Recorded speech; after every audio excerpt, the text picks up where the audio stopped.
Baik, kita akan lanjutkan ke materi berikutnya, yaitu gerak lurus berubah beraturan atau GLBB.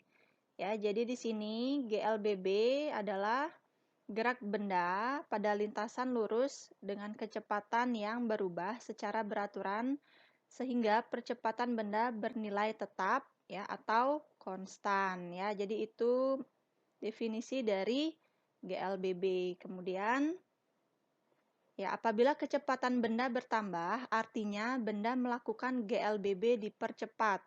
Ya, kita ambil contoh yaitu mobil yang melaju ketika lampu lalu lintas berwarna hijau. Nah, sebaliknya, jika benda melakukan GLBB diperlambat, apabila kecepatan benda berkurang, nah dia melakukan GLBB diperlambat. Ya, kita ambil contoh ya ketika mobil yang mengerem hingga berhenti. Ya, di sini bisa diilustrasikan di gambar ini.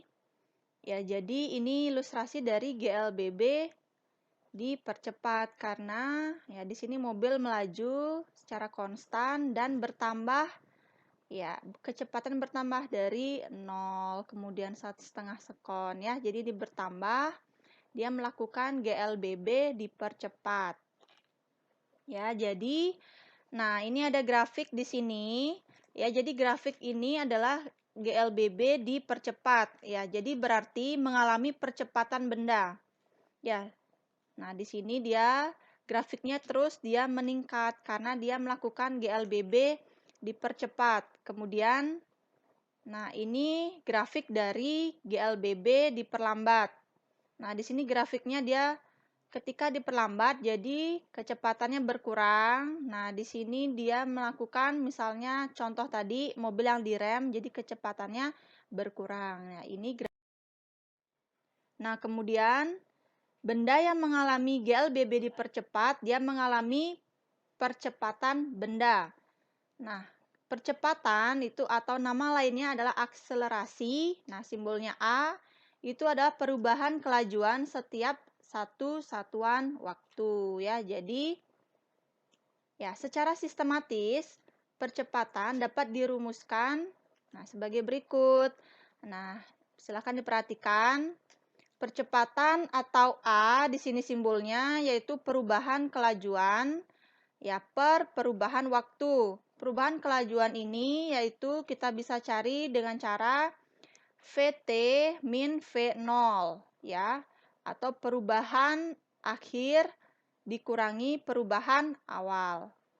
Ini sama dengan delta V simbolnya. Kemudian jika perubahan waktu ya di sini TT min T0 itu dia ya delta T.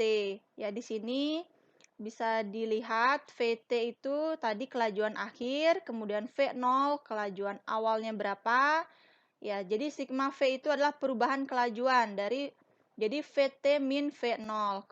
Kemudian VT ya di sini adalah satuannya di sini adalah M per S sama dengan kelajuan awal. Nah, kemudian kalau T atau waktu akhir sama dengan waktu awal itu adalah satuannya sekon, kemudian ketika perubahan kelajuan itu satuannya M per S dan perubahan waktu satuannya adalah sekon. Nah, jadi di sini percepatan itu bisa kita simpulkan satuannya adalah meter per sekon kuadrat. Ya, di sini adalah rumus untuk percepatan. Ya, silakan dicatat. Ya, di sini untuk singkatnya seperti ini rumusnya. Jadi A sama dengan delta V per delta T. Dengan delta V sama dengan VT min V0. Ya, jadi di sini ada keterangannya sama seperti tadi ya. Nah, di sini ini rumus secara singkatnya. Ya, jadi delta V kita bisa cari dari VT min V0. Ini adalah rumus dari percepatan ya. Sudah dipahami? Silakan dicatat. Ya, kita lanjutkan untuk contoh soalnya.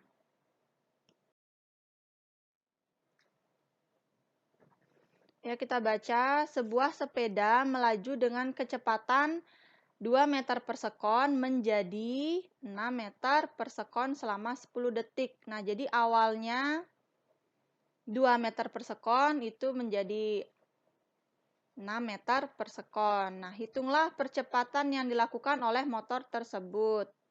Nah, pertama-tama kita harus mencari apa dulu yang diketahuinya.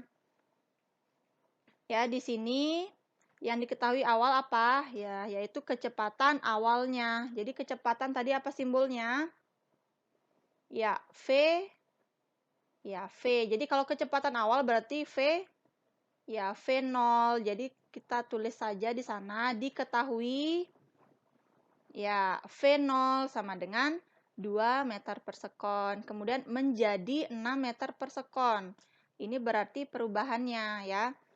Jadi yaitu adalah VT sama dengan 6 meter per sekon. Ya, jadi untuk mencari delta V ya atau perubahan kecepatannya dari kecepatan awal, kecepatan akhir berapa selisihnya.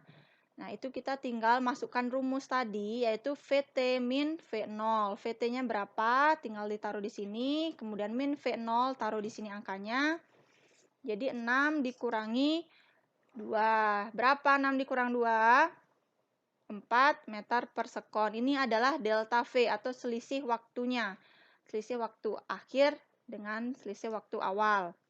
Kemudian, apalagi yang diketahui? Nah, di sini selama 10 detik. 10 detik ini menyatakan ya waktu. Jadi, kita tulis di sini T sama dengan 10 sekon ya.